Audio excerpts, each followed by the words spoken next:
معزز ناظرین کرام، آج کی اس ویڈیو کے اندر میں آپ کو بیت المقدس کی تعمیر کا واقعہ بیان کروں گا جو کہ حضرت سلیمان علیہ السلام نے جنات کی مدد سے بیت المقدس کی تعمیر کی۔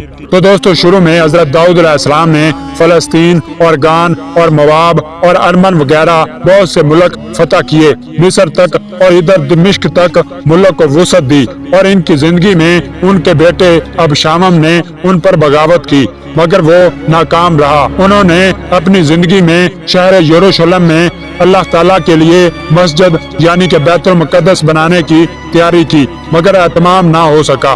آخر 60 برس کی عمر میں حضرت داؤد علیہ السلام نے وفات پائی اور ان کی جگہ ان کے بیٹے حضرت سلیمان علیہ السلام تخت نشین ہوئے، اور 7 برس تک اپنے باپ کی وصیت کے موجب بیت المقدس کی تعمیر میں لاکھوں روپیہ صرف کر کے اس کو نہایت شان و شوکت سے تیار کیا۔ بیت المقدس کی تعمیر جو حضرت داؤد علیہ السلام نے شروع کی، پھر حضرت سلیمان علیہ السلام نے اس کی تکمیل فرمائی۔ اس میں کچھ کام تعمیر کا باقی تھا، اور یہ تعمیر کا کام جنات کے سپرد تھا جن کے طبیعت میں سرکشی غالب تھی۔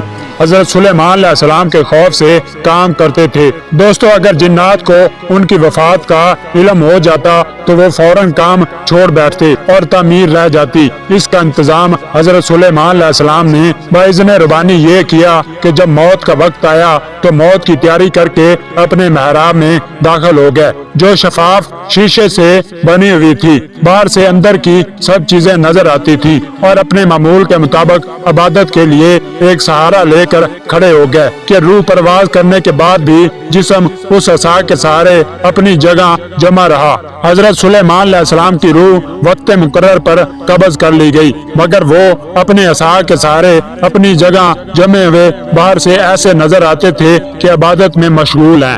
جنات کی یہ مجال نہ تھی کہ پاس آ کر آپ کو دیکھ سکتے۔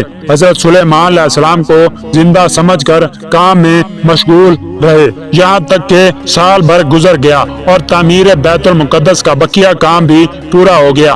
تو اللہ تعالیٰ نے گھن کے کیڑے کو، جس کو فارسی میں دیوک اور اردو میں دیمک کہا جاتا ہے، اور قرآن کریم نے اس کو دابت الارض کے نام سے موسوم کیا ہے، عصائے سلیمانی پر مسلط کر دیا۔ دیمک نے عصا کی لکڑی کو اندر سے کھا کر کمزور کر دیا تو عصا کا سہارا ختم ہوا تو حضرت سلیمان علیہ السلام گر گئے۔ اس وقت جنات کو ان کی موت کی خبر ہوئی۔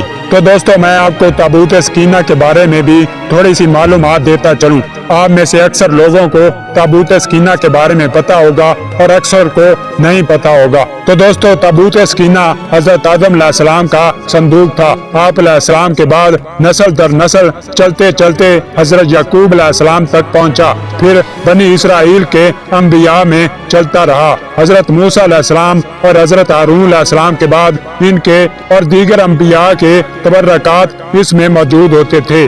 بنی اسرائیل اس صندوق کو لڑائی میں آگے رکھتے، اللہ تعالیٰ اس کی برکت سے فتح دیتے تھے۔ جب بنی اسرائیل نے نافرمانی کی تو اللہ تعالیٰ نے قوم عمالقہ جالوت اور اس کی قوم کو ان پر مسلط کر دیا۔ انہوں نے بنی اسرائیل اور ان کے شہروں کو تاراج کیا، انہیں علاقہ بدر بھی کیا، ان کی اولادوں کو قتل و گرفتار بھی کیا اور تابوت بھی لے گئے۔ لیکن اللہ تعالیٰ نے جالوت اور اس کی قوم کو تابوت کی وجہ سے مختلف آزمائشوں میں گرفتار کیا۔ انہوں نے تابوت کو بیل کی گاڑی پر رکھ کر بنی اسرائیل کی بستیوں کی طرف ہنکار دیا۔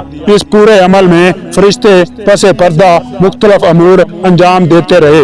اس وجہ سے سورہ بقرہ میں اللہ تعالیٰ نے فرمایا ہے کہ فرشتے اسے اٹھا لائے یا پھر براہ راست فرشتے اٹھا کر لے آئے، اور تابوت کا لوٹنا اللہ کے نیک بندے طالوت کی بادشاہت کے من جانب اللہ ہونے کی دلیل ٹھہری۔ چنانچہ بنی اسرائیل طالوت کی قیادت میں عمالقہ سے لڑے، اور حضرت داؤد علیہ السلام جو جالوت کے لشکر میں شامل تھے اور ابھی تک نبوت سے سرفراز نہیں ہوئے تھے، انہوں نے کفار کا مقابلہ کیا اور جالوت کافر بادشاہ کو قتل کر دیا۔